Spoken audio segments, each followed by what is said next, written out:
Hello you guys and welcome back to VideoTalk. Today we are talking about science fiction. Oh shit, science fiction, and not any science fiction film. We are talking about this horror film, an alien clone from year 1981, produced by Roger Corman and directed by Bruce D. Clark. And of course I'm talking about freaking Galaxy of Terror, also known as Mind Warp or Planet of Terror, but eventually they came up with this name Galaxy of Terror, which is, in my mind, it's very iconic.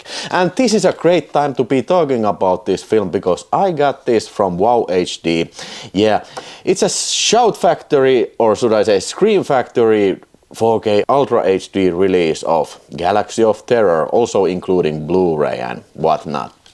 So I got this from sale, and yeah, I was watching this and the other one, Forbidden World, a while back. So my history with this film goes back in the mid-80s. Yes, I was born in 1979 and I was a huge movie buff, and I saw Alien way too early. I think I saw Alien, at least the parts of Alien I saw in maybe when I was 6 years old or 5 years old, and also I saw at the same time I saw Raiders of the Lost Ark and James Bond, For Your Eyes Only.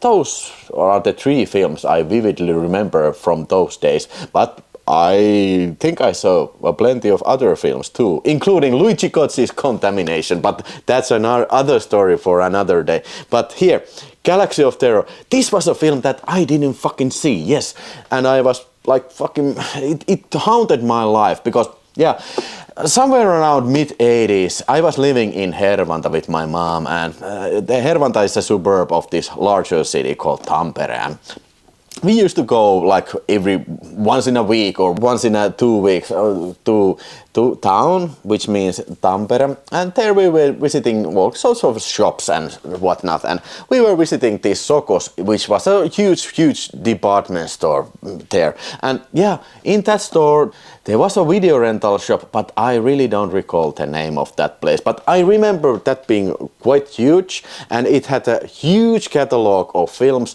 including films from Warner Home Video.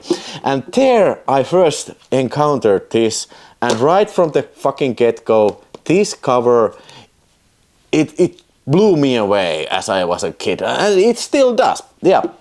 And you check it out, just check it out. Okay, and I was begging my mom that, hey, can we please rent Galaxy of Terror? I want to see that so bad that my little wiener is... But my mom said, no, we cannot rent this because, hey, we are not coming to city. You know, we are not coming back here to return the film. You can rent something else from Hervanta. Yes, there were many video rental stores in Hervanta too, but none of those, to my knowledge, didn't rent Galaxy of Terror. And I so much wanted to fucking see Galaxy of Terror, holy shit. And I was imagining that, okay, it's gotta be fucking awesome. You know, the cover, it's got this flying skull monster and harassing this lady with very little clothing on. So, it's gonna be the best film ever, better than Alien, that's for dang sure. But it took me years and years that I saw this finally. And finally, my voyages came across this very old rental store. They were closing things down and they were selling movies. So I went in there and watching that. Okay, what is there anything interesting? And sure enough, there was something interesting. There was Galaxy of Terror, a Finnish VHS, and I still got a receipt for it. And it says here that it is purchased in the 1st of June in 2003. So I bought this. This has been like, at the time of recording this video, it has been on my shelf like 23 years, almost 23 years.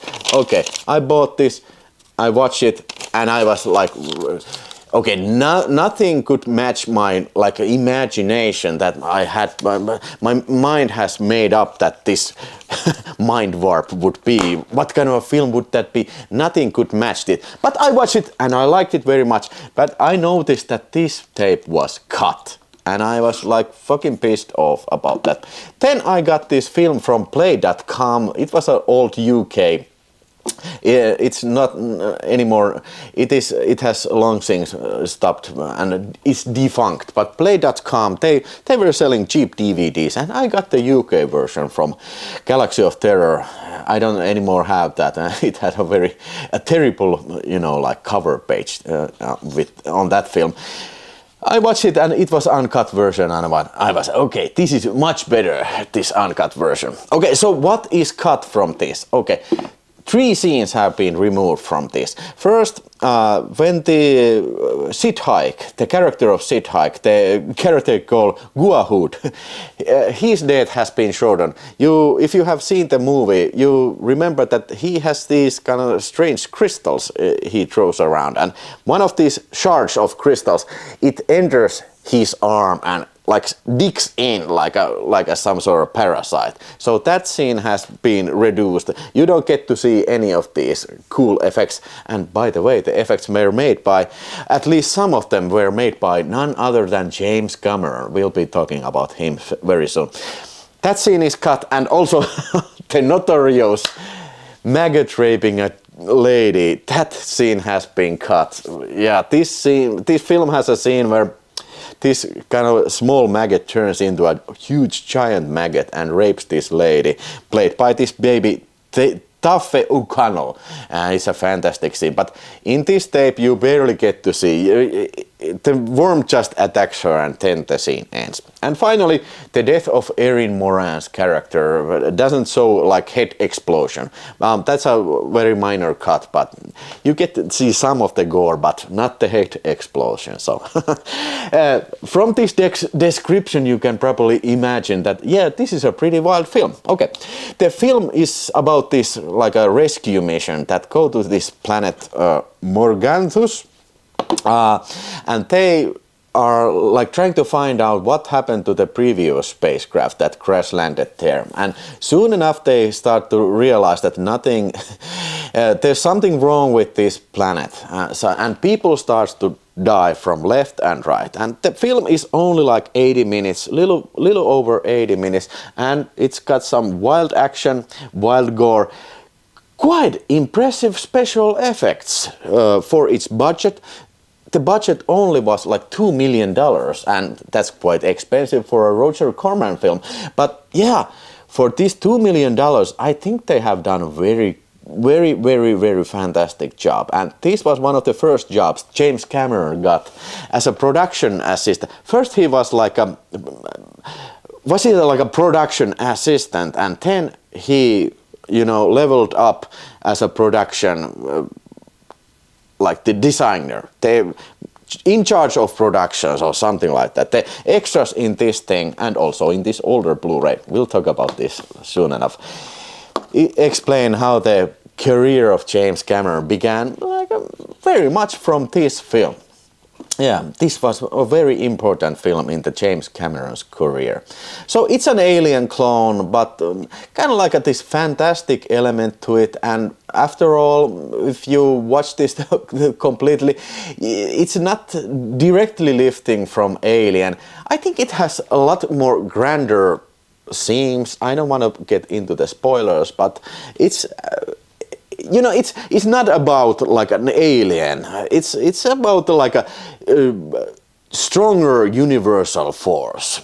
I leave it to that, and you can watch it for yourself and see how do you like that. But I think it's very clever in its execution. I think it's very atmospheric, and like I said, special effects and production design especially, they are quite nice. There are many times like I was like gasping my breath that, wow, how did they manage to do that? And this is a Roger Corman film. This is a goddamn Roger Corman film. So, but it doesn't appear to be. It reminds me a little bit, of course, a little bit about Alien. Just look at all those forms that the rocks are positioned in, and all those holes in the wall, and the creature. Some of the creature designs remind me of Alien, and.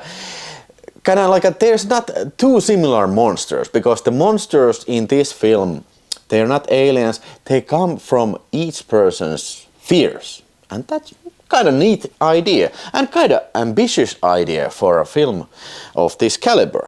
I would strongly suggest that you watch this if you're a fan of science fiction, if you like Roger Corman pictures, if you like 80s monster movies. This is definitely right in your alley. The music is also very good, and I highly recommend this because also this is a very entertaining film. It's not a boring film. It moves in very brisk pace, and I freaking like this. And yeah, there's gore, like I said, the head explosion and the maggot rape. You can tell by that maggot rape scene, which is probably the most famous scene in this film, and you can tell by that. And yeah, this is a Roger Corman picture, because Roger Corman had to have this one scene that people start talking about, and I have to say that he was not wrong, because yeah, many times when people are discussing about this film, they remember that one exact scene, and I don't blame them. But this was long like a lost film, but not until the Shout Factory came up with this first Blu-ray, what I have here, Roger Corman Cult Classics. It's a reversible sleeve disc, and not until then it didn't get a huge release. I don't think you can call this Warner Home Video rental tape quite a huge release, but at least not in Finland. We get nothing except for this cut rental tape. But this kind of like brought this back in the memory of people, and this was released in 2010. And then in between here should belong the Steelbook, which was a 4K master, but a Blu-ray then. But now in the year 2025 we got this 4K Ultra HD with the Blu-ray, and yeah, it's great. Although the extras are the same, it includes interviews from this, they are all ported here, and all the picture galleries are ported here, but there's no new extras except for the 4K treatment, and it's in Dolby Atmos, and goddamn, seeing this film many times, it's easy. You can easily say that, yeah, this is the best the film has ever looked. A beloved cult classic, a trashy film, but I don't mind that. I like my science fiction rated R and very trashy. And hey, by the way, the rated R, there's a mention in this documentary where Roger Corman, I think he was like putting back the scenes that MPAA forced them to cut. So little bits and pieces from the maggot rape scene have been deleted, and they have never been restored because Roger Corman didn't understand why these like few frames there and few frames here, why they did have to cut this? Why is it so that leave it there, like, okay, we don't need this. This scene looks better when it's a little bit trimmed. But yeah, so you know that, yeah, this is kind of like R-rated, and there's no unrated version of it. I would love to see like 20 frames extended maggot rape scene, because that is where the appeal of these types of film is at. Yeah. Okay, what are your thoughts about Galaxy of Terror, and did you get this, or are you happy with the previous version of Galaxy of Terror? I want to hear your opinions, and god damn it, if Galaxy of Terror is not one of my favorite movies, then I don't know what the hell is. Yeah, thanks for watching, and catch you in the next review video. This might be the sister film called something called Forbidden World. Ooh.